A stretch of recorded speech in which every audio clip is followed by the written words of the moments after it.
গত 10 দিন ধরে আমি যত টক শোতে যাচ্ছি, যত কম যাওয়ার চেষ্টা করি, এরপরও যে কয়টায় যাচ্ছি, ইভেন আমি যখন সময় পাই যত টক শো গুলো এখন দেখছি, সচেতন ভাবে কেউ খেয়াল করছে কিনা জানি না, যে প্রত্যেকটা টিভিতে অলমোস্ট এবং একই সঞ্চালকের বেশ সিরিজ প্রোগ্রাম হচ্ছে। এই জুলাইয়ের স্পিরিটধারী কোনো মানুষ যদি শোতে যাচ্ছে, তাকে একই প্রশ্ন, বাচ্চারা কেন গালিগালাজ করছে, ওখানে কেন মব হচ্ছে, এখানে এই একই প্রশ্ন। মব শব্দটা নিয়ে প্রথমে লিখতে শুরু হলো ছোট করে, সেইটাকে ধরে বাংলাদেশের 2-3-4টা এনজিও তারা একটা রিসার্চ প্রতিবেদন দিল 3-4 মাস পরে, যে আইন শৃঙ্খলা অবনতি সব থেকে বেশি হয়েছে গত 16 বছরের মধ্যে, কারণ এখানে এখানে এখানে এখানে মব হয়েছে। এই প্রতিবেদনের উপরে আবার সেই পত্রিকা সেটাকে লিড নিউজ করলো। এটা দ্বিতীয় ফেজ। তৃতীয় ফেজ, ওদিন রাত 11টায় অলমোস্ট সব টিভিতে ওই পত্রিকাকে সামনে ধরে জিজ্ঞেস করা হচ্ছে, অমুক পত্রিকা তো নিউজ করেছে দেশের অবস্থা খারাপ, আপনি কি বলবেন? মানে মদ উৎপাদন কিভাবে করা হয়। প্রথমে আপনি ছোট করে লিখবেন, সেইটাকে তারপরে 3-4টা এনজিও দিয়ে রিপোর্ট আকারে পেশ করাবেন, এরপরে আবার বড় করে নিউজ করবেন, সেটা দিয়ে সিরিজ টক শো দিতে থাকবে, এবং আপনার মনস্তত্ত্ব তৈরি হতে থাকবে, না আগেই তো ভালো ছিলাম, হাসিনার দোষররা করেছে। তো রাষ্ট্রীয় মদতে মানে কি, এই যে হাসিনাকে ছোট করে তোলা। এরপর দ্বিতীয় যেটা হচ্ছে, দেখেন বারবার বলি, গত 1 বছর দেশে প্রচুর কেওয়াজ আছে, কিন্তু মিডিয়ার তো একটা, যে মিডিয়া কোনটাকে কিভাবে ট্রিটমেন্ট দিবে, মিডিয়ার ল্যাঙ্গুয়েজে একটা কথা বলে, একটা কাগজ যখন বের হয় কোন ইস্যুকে কতটুকু কভারেজ দিবে, সে কিভাবে ট্রিটমেন্ট দিবে, এটা একটা মেকানিজম আছে।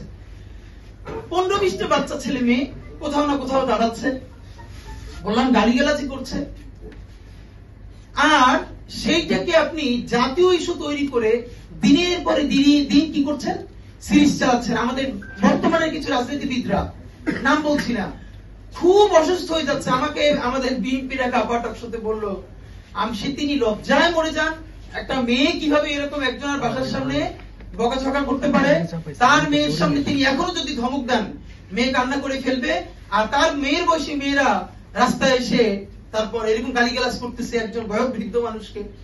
মানে মনে চায় কি, মাঝে মধ্যে মনে চায় আপনি কিছু বলবেন না, চক্ষু বন্ধ করে থাকবেন। মানে আমি উঠে বলবো করে যে আপনার এই মেয়ে ঠিকই তো আছে, ও তো জুলাইতে রাস্তায় নামে নাই।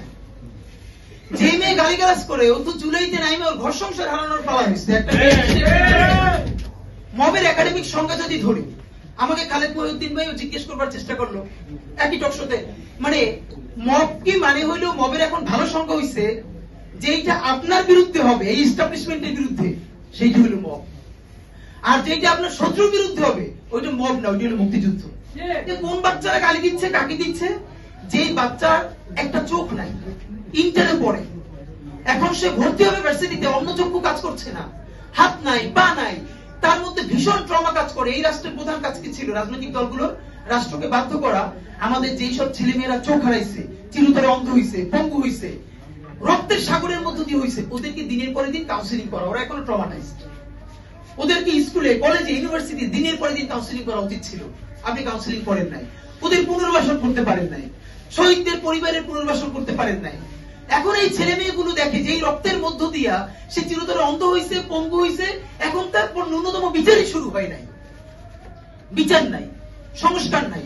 সে বরং দেখতে পাইতেছে সেই আগের পুরনো আওয়ামী লীগ জিকে বসতেছে, যাতে তার মনে হইতেছে সে যে এবার অন্ধ হয়ে বাইচে আছে, সেটাও হয়তো বাইচে থাকতে পারবে না, এবার হয়তো তাকে হত্যা করে ফেলা হবে।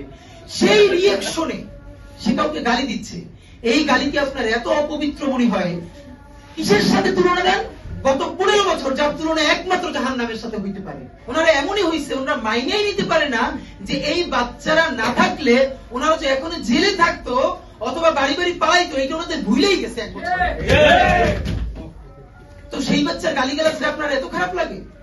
আমি বলেছি সমস্ত গালিগালাজ বন্ধ হয়ে যাবে। আমি এখন আপনারা চাইলে, আমার কাছে একাডেমিক থিসিস আছে কেন গালি দেওয়া যাবে।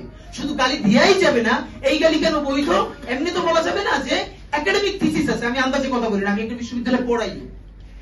তো এইটা আমি বলতে চাই না, তখন আবার বলবেন যে গালিকে প্রমোট করে।